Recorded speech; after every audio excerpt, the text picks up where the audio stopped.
રોડના આખે આખા પોપડા જે છે તે અહીંયા નીકળી ચૂક્યા છે। જુઓ તમે, ડામર રોડ આખે આખો નીકળી ચૂક્યો છે। એટલે કે કેટલા સમયથી આ તકલીફ અહીંયા પડી રહી છે? આ 10-15 વર્ષથી 10-15 વર્ષથી। તો તમે કોઈ આ નિવારણ માટે કોઈને રજૂઆત કરી છે? આમાં કેને કરવી રજૂઆત? આમાં ડેમ પાવરફુલ ભરે પછી ભેગું પાણી છોડી નાખે એટલે ખેડૂતનો મરો ભાઈ પુલ છે, પુલ પરથી નીકળવું એ પણ જીવનો જોખમ છે। ગામ બધું ગામને અંદર છે ને ગામને ફરતું પાણી છે। અત્યારે મેઘો અનરાધાર બન્યો છે। ગ્રાઉન્ડ ઝીરો પર ન્યૂઝરૂમ ગુજરાતની ટીમ છે તે પહોંચી છે। કેશોદમાં ધોધમાર વરસાદે ચોમેર છે તે સર્જી છે તારાજી। હજુ સુધી તમે અમારી ચેનલને સબસ્ક્રાઇબ નથી કરી તો અત્યારે જ ન્યૂઝરૂમ ગુજરાતને સબસ્ક્રાઇબ કરો, ફેસબુક અને ઇન્સ્ટાગ્રામ પર ફોલો કરો।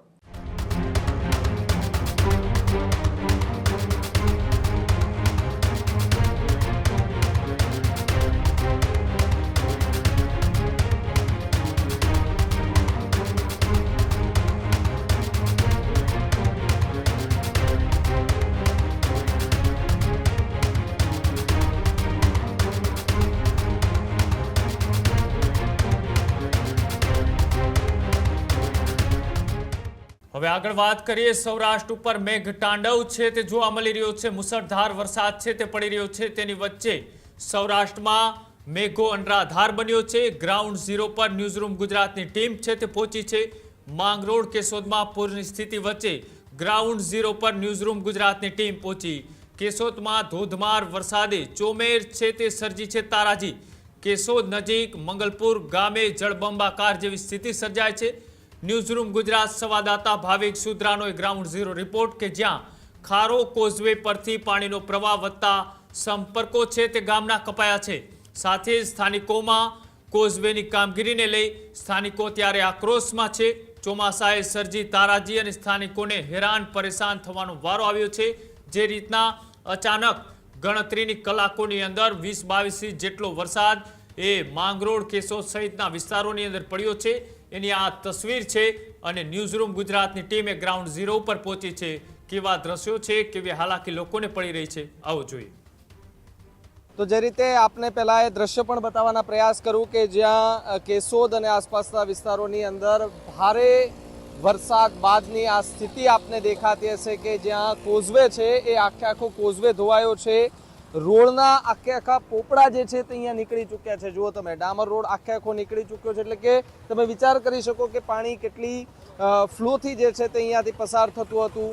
ગઈકાલે જ્યારે વરસાદ પડી રહ્યો હતો લગભગ 48 કલાકમાં 18 ઇંચ કરતા વરસાદ કેશોદ પંથકમાં જોવા મળી રહ્યો છે।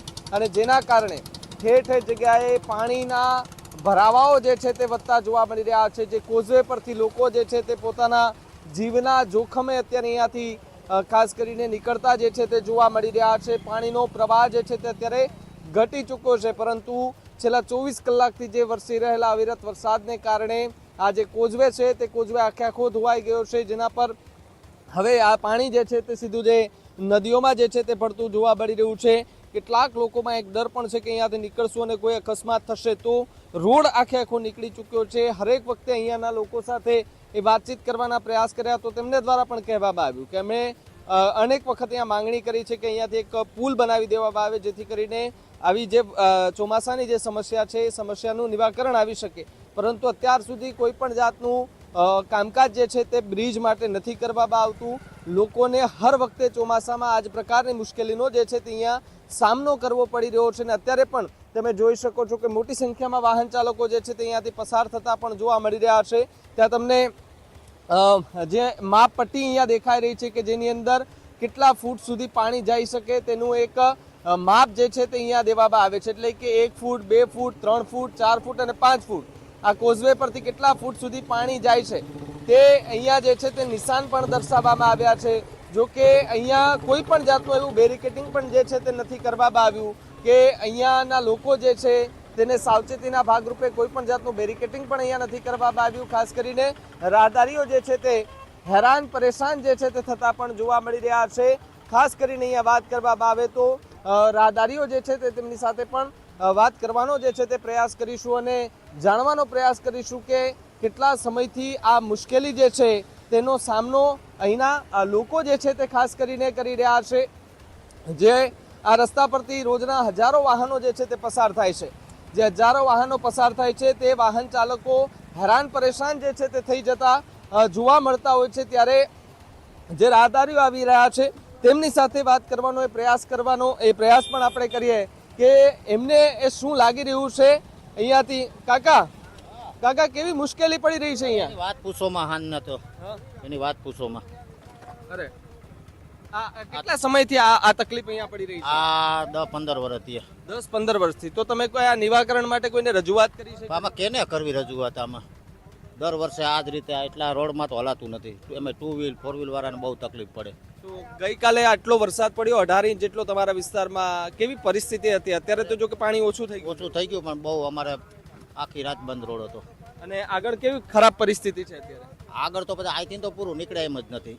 આગળ તો નીકળે એમ જ. એકદમ પાણી ભરેલા છે બધામાં. તો આવવા જવા માટે કેટલી મુશ્કેલી પડે? કુરિયાસા, મઢડા આ બધા ગામ પેક હોય. બધા ગામ પેક છે અત્યારે. આ રોડનું કાંઈક થઈ જાય ને એટલે કોઈને અહીંયા કોઈ સ્થાનિક નેતા આવે છે ખરા? કોઈ અધિકારીઓ આવે છે? કઈ વયા જાય એમાં કાંઈ નથી. કઈ વયા જાય. તો જુઓ કે જે રીતે અહીંના સ્થાનિકો કહી રહ્યા છે કે નેતાઓ આવે છે, અધિકારીઓ આવે છે, જોઈને જતા રહે છે, કોઈ કામકાજ કરતા નથી. એટલા માટે હવે આક્રોશ જે છે તે જનતામાં પણ જોવા મળી રહ્યો છે. અનેક વખત અહીંયા રજૂઆતો જે છે તે કરવામાં આવી છે અને રજૂઆત કરતાની સાથે જ હવે એ જોવાનું રહ્યું કે આ જે સમસ્યા છે આ સમસ્યાનો ઉકેલ ક્યારે આવે છે. તો જે રીતના એક કોઝવે ધોવાયા છે અને એક રસ્તાઓ છે તે તૂટતા અત્યારે કનેક્ટિવિટી છે તે પણ તૂટી ચૂકી છે.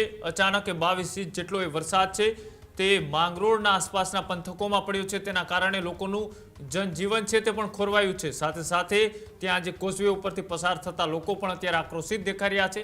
અચાનક પડેલા વરસાદે લોકોને અનેક સમસ્યાઓ છે તે પણ સર્જી દેખાઈ રહી છે. અને સાથે સાથે જે અત્યારે ગ્રાઉન્ડ ઝીરો ઉપરની પરિસ્થિતિ છે તેનો તાત મેળવવાનો અમે પ્રયાસ કરી રહ્યા છીએ. અને સાથે સાથે ત્યાં જે લોકોને હાલાકી પડી રહી છે, તંત્રની કેવી તૈયારી છે, તંત્ર અત્યારે ત્યાં કેવા પ્રકારની કામગીરી કરી રહી છે, સાથે જે પ્રી મોન્સૂન કામગીરી કરવામાં આવી હતી એ પ્રી મોન્સૂન કામગીરી અત્યારે ક્યાંક ને ક્યાંક ધોવાતી પણ દેખાઈ રહી છે. અને સાથે જ આસપાસના વિસ્તારોમાં અચાનક આટલો પ્રવાહ પાણીનો વધતો દેખાઈ રહ્યો છે. તેના કારણે લોકો છે તેના ખેતરોની અંદર પણ પાણી છે તે ઘૂસી રહ્યા છે. અને સાથે જ ત્યાં હજુ પણ કેવા પ્રકારની પરિસ્થિતિ છે, પાણી ઓસર્યા છે કે પછી પાણીનો નિકાલ માટેની કોઈ વ્યવસ્થા નથી, ગામડા વિસ્તારની કેવી પરિસ્થિતિ છે, ગામડાના લોકો શું કરી રહ્યા છે, અને સાથે સાથે ત્યાં હજી આગામી દિવસોમાં કેવો વરસાદ પડવાની છે તેની પણ હવામાન વિભાગે આગાહી તો કરી દીધી છે. પણ વરસાદ પડે તે પહેલા અત્યારે કેવી પરિસ્થિતિ છે, જે જૂનો વરસાદ 22 ઇંચ પડ્યો છે તેને લઈ ત્યારે ગ્રાઉન્ડ ઝીરો ઉપર કેવી પરિસ્થિતિ છે આવું જોઈએ. કેશોદના જોનપુર ખાતે છીએ અને જોનપુરની અંદર પણ ભારે વરસાદ બાદના આ તબાહી જેવા દ્રશ્યો પણ આપણે દેખાઈ રહ્યા છે કે જ્યાં જે ગરનાળું છે, ગરનાળા ઉપરથી પાણીનો પ્રવાહ જે છે તે વધતો પણ જોવા મળી રહ્યો છે. અને સાથે જ અહીંયાના 2 ગામો જે છે તે અત્યારે સંપર્ક વિહોણા બનતા પણ જોવા મળી રહ્યા છે. લોકોનું કહેવું છે કે અનેક વખત અહીંયા રજૂઆતો પણ કરવામાં આવી છે, છતાં પણ કોઈ જાતે જે છે તે નિવારણ નથી લાવવામાં આવતું. અને એના કારણે અહીંયા પાણીનો પ્રવાહ જે છે તે ખૂબ વધતો જોવા મળી રહ્યો છે. આગળ પણ એક ગરનાળું હતું, ત્યાં પણ આ જ રીતે રાહદારીઓ જે છે તે પસાર થઈ રહ્યા હતા, તેમને પણ હાલાકીનો સામનો જે છે તે એ કરવો પડી રહ્યો હતો. ત્યારે જોનપુર અને આસપાસના વિસ્તારોમાં અનેક આવા નાના મોટા ગરનાળાઓ આવેલા છે કે જ્યાંથી રોજના હજારો વાહનો પસાર થતા હોય છે અને તેમની મુશ્કેલી જે છે તેમાં ક્યાંક ને ક્યાંક વધારો જે છે તે થતો હોય તેવા પણ દ્રશ્યો જોવા મળતા હોય છે. અહીંયા સ્થાનિકો જે છે તેમની સાથે વાત કરવાનો પ્રયાસ કરીએ. કેટલા સમયથી આ મુશ્કેલી જે છે તે પડી રહી છે અને 2 ગામોનો આમ તો સંપર્ક જે છે તે તૂટતો દેખાઈ રહ્યો છે? ઘણો સમય થઈ ગયો ભાઈ. કોઈને રજૂઆત કરી છે કે ભાઈ હર વખતે આ પ્રકારની અહીંયા સ્થિતિ થઈ જાય છે? તો ઘણી વાર કરતા હોય પણ કોઈ ધ્યાન ન દે ને. એનું કારણ શું હોય છે કે તમે પ્રોપર એમને કોઈ નેતા હોય, કોઈ અધિકારી હોય એમને કીધું હોય કે ભાઈ હર વખતે આવી પરિસ્થિતિ થાય, અમારે નીકળવું કેવી રીતે? આમાંથી બધાને ખબર છે પણ કોઈ ટાણે કોઈ આવતું જ નથી. કોઈ જોવા આવે છે ખરા અધિકારી કે નેતા? જોવા જ નથી આવતા.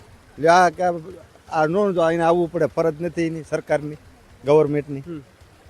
આમાં કેમ માણસ પસાર થવું કયો? તમારે ક્યાં રહેવાનું? જોનપુર. અચ્છા, જોનપુર. તો અહીંયા આ એક ગરનાળું હતું, અહીંયા આગળ પણ એક બીજું ગરનાળું હતું, ત્યાં પણ પાણી ભરાયેલા છે. 3 ઠેકાણે આવે તમને. એક મંગલપુરના ખારામાં, એક મંગલપુર જોનપુર વૈસમાં, અને એક આ ત્રીજી નદી.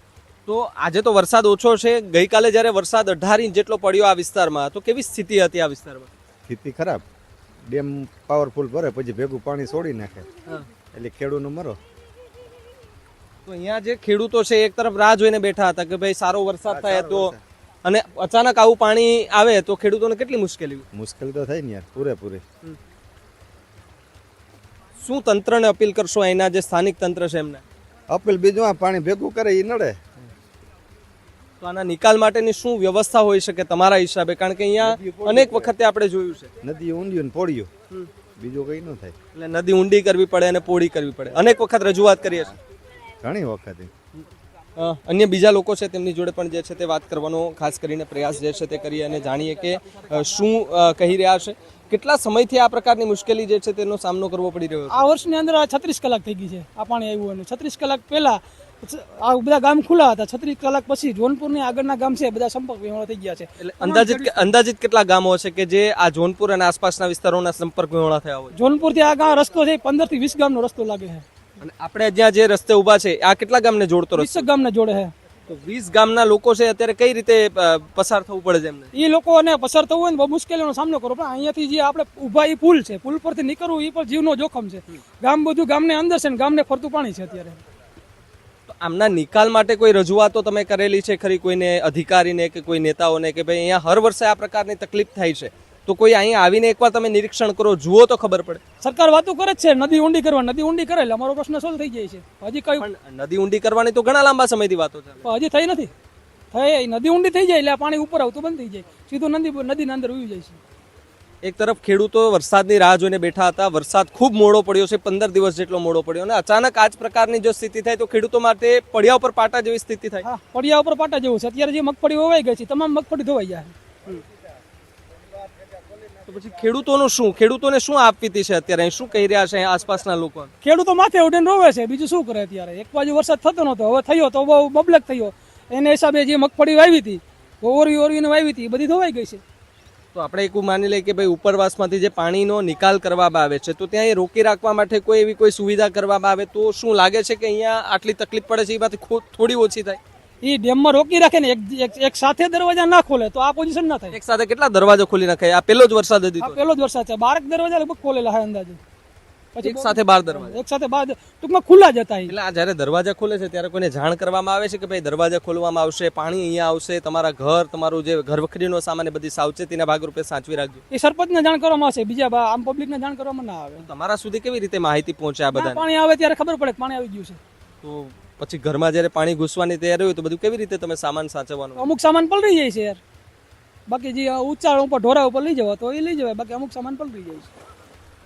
જુઓ તમે કે અહીંના આ જ પ્રકારની એક સ્થિતિ છે. અહીંના લોકોની આપવીતી છે. અનેક વખત રજૂઆત થઈ છે, રજૂઆતનો કોઈ પણ નિકાલ નથી.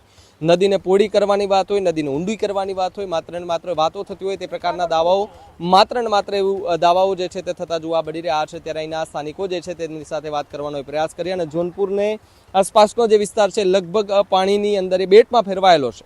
20 થી વધુ ગામો એવા આવેલા છે કે જે સંપર્ક વિહોણા બન્યા છે કે એક ગામમાંથી બીજા ગામમાં જવું હોય તો જીવના જોખમે લોકો પસાર થતા જોવા મળી રહ્યા છે. અને આ જ પ્રકારની સ્થિતિ જે છે તે અહીંયા જોવા મળી રહી છે. ત્યારે હવે જોવાનું રહ્યું કે આવતા વરસાદમાં, આવતા ચોમાસાની અંદર અહીંયા કઈ સુવિધાઓ થાય છે. અહીંયા જે અત્યારે પાણી આ પ્રકારે નીકળી રહ્યું છે એકી સાથે 12 દરવાજા, 15 દરવાજા ખોલી નાખવામાં આવે, એમાં કોઈ ઓછા થાય અથવા તો ત્યાં પાણી રોકી રાખવામાં આવે જેથી કરીને અહીંની સ્થિતિ ન બગડે તે પ્રકારનું કોઈ આયોજન કરવામાં આવે છે કે કેમ એ આવનારો સમય આવશે ત્યારે ખબર પડશે. ખેડૂત ભાઈઓ છે ખેતરમાં ડ્રોન ઉડાવતા હોય છે ત્યારે આપણે એક પ્રશ્ન સતાવતો હોય છે કે જે આપણે અત્યાર સુધી જીપીએસ ટેકનોલોજી વાળા ડ્રોન વાપર્યા છે જેથી કરીને મોબાઈલ ટાવર છે અથવા તો હાઈ ટેન્શન લાઈન પસાર થતી હોય, કોઈ વૃક્ષો હોય, ત્યારે જે જીપીએસ ટેકનોલોજી વાળા ડ્રોન છે એમાં ટકરાય અને ટ્રેસ થાય છે. પણ એગ્રીવન લાવ્યું છે જીએનએસએસ ટેકનોલોજી ડ્રોન, જેથી કરીને એ ડ્રોન છે એ કોઈ જગ્યાએ ટકરાય નહીં, પોતાની રીતે જ ડિસિઝન લે છે અને મૂવ થઈ જાય છે. જેથી કરીને જીએનએસએસ ટેકનોલોજી ડ્રોન છે એ વાપરવાનો આગ્રહ રાખો. હજુ સુધી તમે અમારી ચેનલને સબસ્ક્રાઇબ નથી કરી તો અત્યારે જ ન્યૂઝરૂમ ગુજરાતને સબસ્ક્રાઇબ કરો, ફેસબુક અને ઇન્સ્ટાગ્રામ પર ફોલો કરો.